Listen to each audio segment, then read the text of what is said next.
आज आम प्रस्तुत करवा फ्राएड राइस। से आवश्यक उपकरण 2 ग्लास चाउल मुठी नहीं माने आधा किलो, किछि कटा गाजर, बीन्स, फुलकोबी, किछि मटर, किछि कटा बीट, गोलमर्च, बड़ अलैच, छोट अलैच, किछि लवंग, डालचीनी, अनाज फूल आपको पाउडर करने।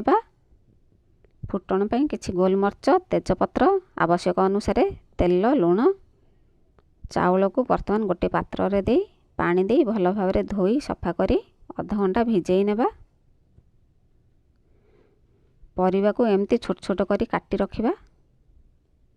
बर्तमान गैस ऑन करी तेल कड़ई बसैबा। सेथिरे परिबा गुड़िक दे ब्राउन कलर करी भाजी बाहर करिबा।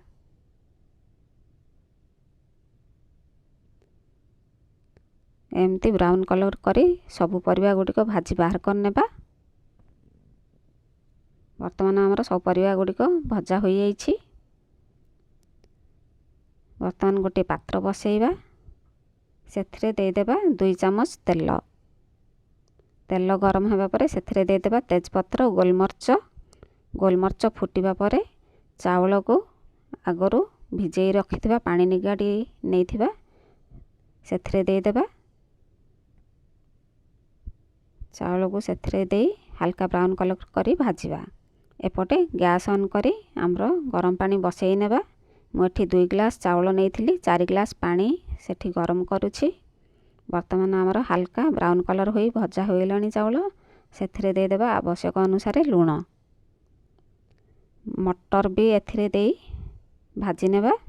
मु आगरु गरम तेल रे सबु परिबा गुड़िक भाजी नेइथिली, किंतु मटर भाजिनी कारण गरम तेल रे मटर दे देले से फाटी चारिआडे होई जाए।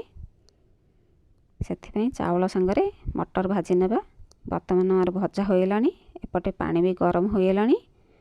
पानी सेथिरे दे देबा। गरम पानी दे दे एमती भल भाव रे मिसई नेबा। तापर ढांकुणी दे देबा। सिझिबा को छाड़ी देबा। मझरे मझरे ढांकुणी बाहर करी देखुथिबा आमर भात हेलानी कि नहीं। वर्तमान हेनी पुणी थरे ढांकुणी दे सिझिबा को छाड़ी देबा।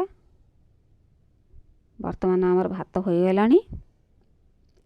गुंड करी रखिथिबा अलैच, डालचीनी, अनासी फूल, लवंग, गोलमर्च ताकू दे देबा। वर्तमान दे देबा सबू भाजी रखिथिबा परिबा गुड़िक सेथिरे दे लो फ्लेम रे ढांकुणी दे आउ 2 मिनिट छाड़ी देबा। 2 मिनिट पर ढांकुणी बाहर करी देखिबा। ढांकुणी बाहर करी भल भाव रे मिसई नेबा। वर्तमान आमर फ्राएड राइस प्रस्तुत हो गला। एमती प्रस्तुत करंतु, गरम गरम खांतु एवं खुआंतु। केमती लागला कमेंट माध्यम रे जणांतु। लाइक करंतु, शेयर करंतु। मो चैनल जदि सब्सक्राइब करनाहांती ताहले सब्सक्राइब करनियंतु। धन्यवाद।